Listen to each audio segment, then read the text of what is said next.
You didn't feel like studying yesterday, did you? I felt. If I had an open college, I was going to enroll to the entrance exam. Talking to Everson, my brother, my friend, who is already a lifetime already by my side, he told me, "Father, I felt an illiterate." I went too. Everson, it is so good for us to see a wise person, a knowledge, articulating everything that culture has given him. And look that he is not yet the best version. 10 years from now, this man will be even brighter, brighter, brighter. The Apostle Paul was like this. That version, when it fell from the horse. Wow. Killed us. He had us killed.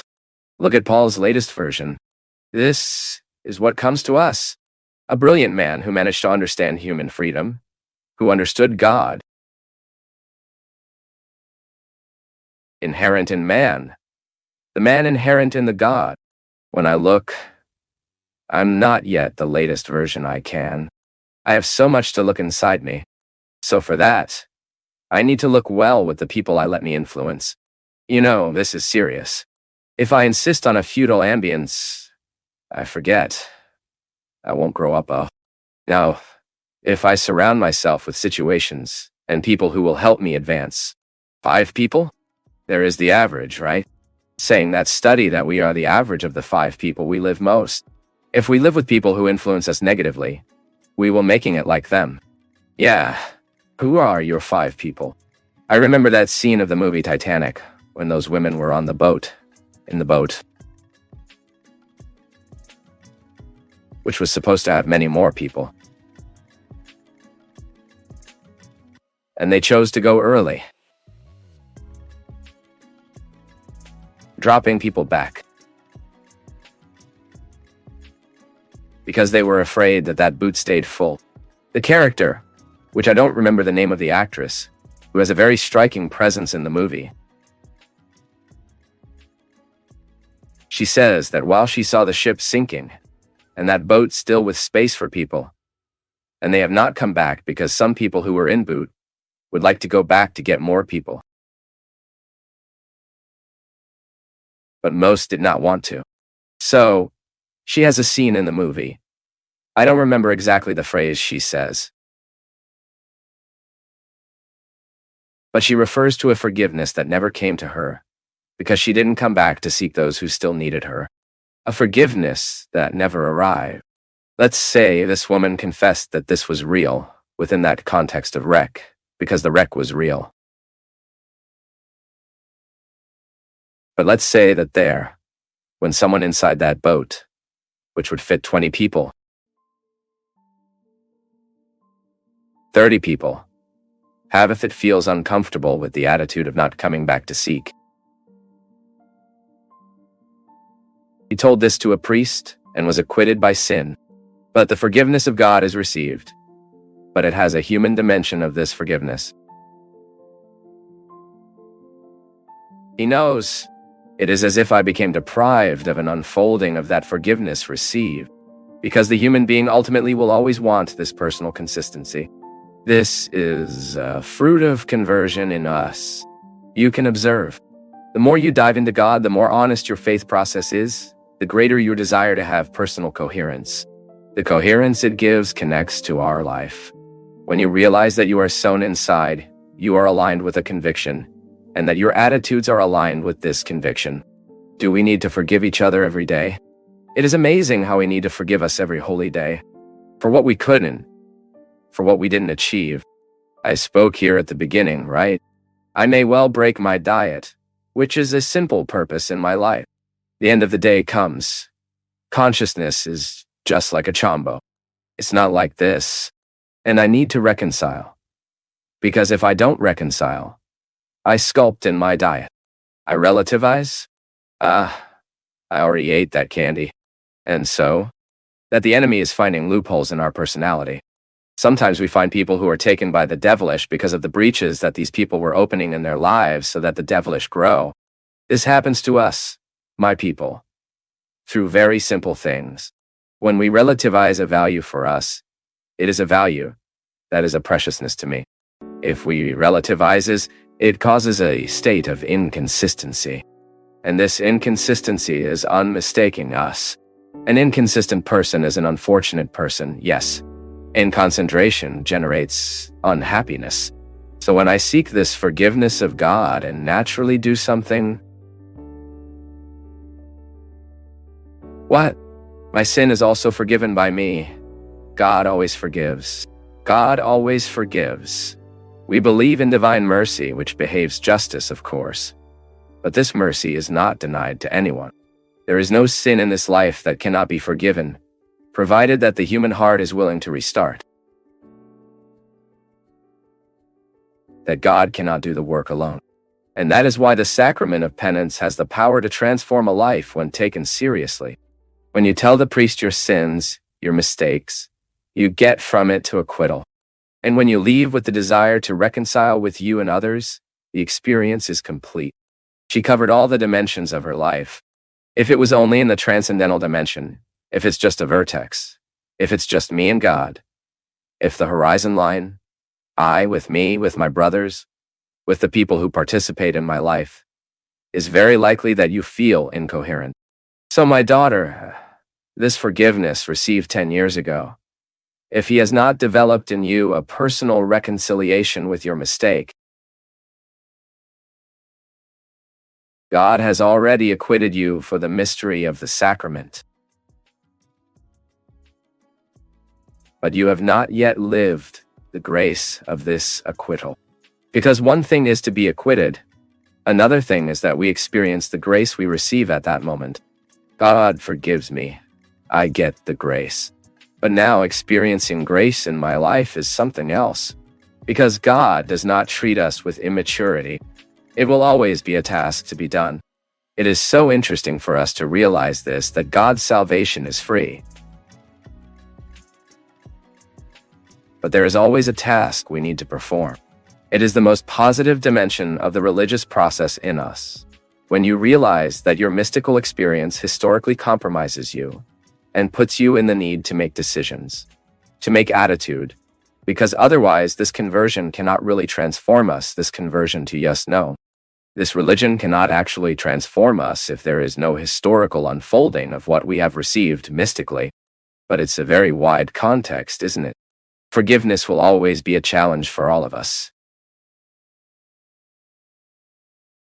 Because it is not a magic to receive God's forgiveness. It requires from us an attitude, and we are not always willing to this attitude. We want to get out of the confessional with everything ready. Not so. God will not treat us immaturely, unhappy in what he wants to guide his religious experience in the immature model of relationship. If the mother can't do this with her son, imagine if God will do this to us. I remember my mother educated us like this. If we appeared at home with something that wasn't ours, it was no use explaining that it won. That was it. That was that. It made it go and embarrassed us. I don't want to see if you really won. There and halfway, I didn't win much. I didn't find it. Until you confessed that you stole. It was there in the backyard of the other, and I took it to myself. So you didn't win. So you will return it. I did it with my brother once. I remember right. She told the story, because I hadn't even been born yet. My brother appeared there with a cart that wasn't his. She asked, "Where did you get this cart?" I won so. And so. And even. And so, let's ask why he gave you. Then he was terrified at the time. But then he agreed to go. Then halfway it began to cry. In fact, I didn't win it. No. I took it to play a little, without the presence of the owner. That's it. Imagine if we give us this opportunity to grow through a mistake made, because it is recorded there, my people. A 6-year-old boy has a mother who goes there the moment he does something wrong and does not pass his head on his head. You start to be a man early on. Otherwise, we become a worm in life. If we don't have someone to put this limit, we become a worm. It is amazing how we exhaustion very easily. The human being has a great facility to be naughty, and we need to put this naughtiness within a context of control. For this we are educated. So God won't do this with us. Did you make a mistake? Assume the consequences of your error. I forgive you. I give you the fun to start over. But do your part. In the Saint of Saints, we enter only US. Maybe it's the thing that hurts me the most as a man. It's not like a priest. Perhaps it is the feeling that hurts me the most. It is when I see a religious discourse by denying another the right to be received by God. Because I look at the one who brings me here. I was a priest because of Jesus. What makes me a Christian, thank God, is Jesus. It is looking at your way of living, your way of thinking, and finding that it makes sense to me. It makes sense to me. If today I stopped being a priest, if I were expelled, would I remain Christian? And I would not change a word of what I have said, because it makes sense. And for me, the special is to realize that the meaning I perceive within me is aligned by the scriptures. Jesus did not dismiss anyone who was honest, my people. The only one who was with a slightly strange answer was that boy who brought him a lot of diploma, that the gospel calls a rich young man. What riches were these? All those who prevented the Saint of Saints, which is that little narrow place within the temple, where only the priest had the right to come once a year, which was the very privileged place of the meeting, and which is resignified by Jesus at the moment in which he meets the Samaritan. That woman was private. She was rejected. She had a culture of rejection inside her. She was rejected for being a woman. She was rejected for being Samaritan. Was rejected for having an absolutely incorrect life. And Jesus tells her, if you want, you can not only enter the temple, you can enter the Holy of Saints. It is the most special place. And didn't use these words for her.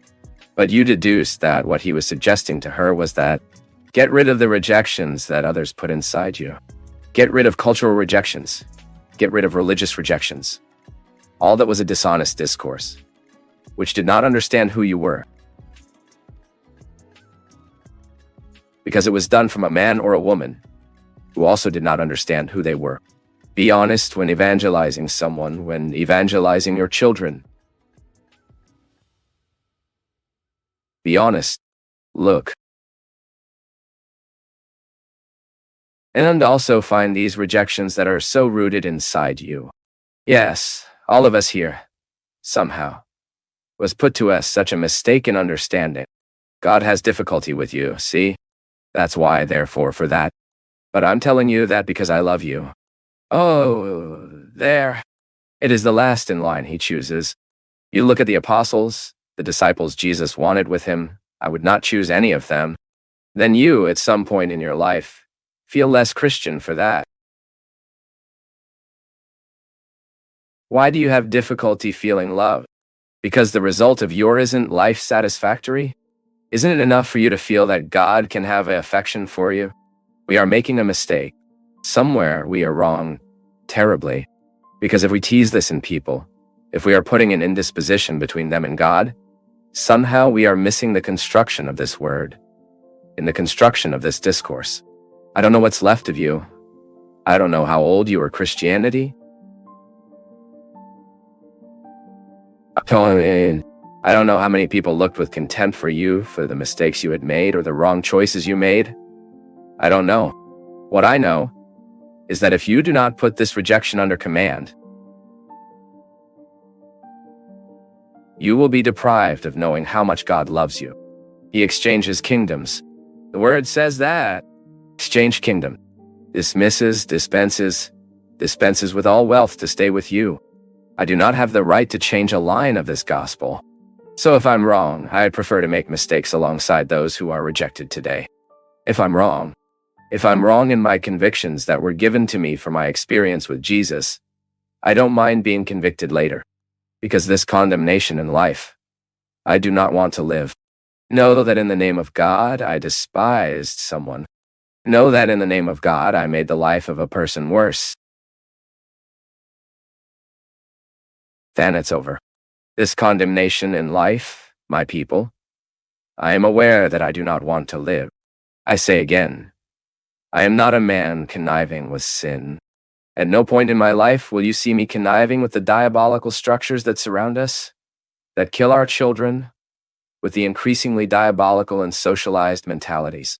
No, I'm not talking about it. What I don't want is to miss the opportunity to announce this loving, liberating God who causes a new life in every honestly approaching creature. And if today you are this creature,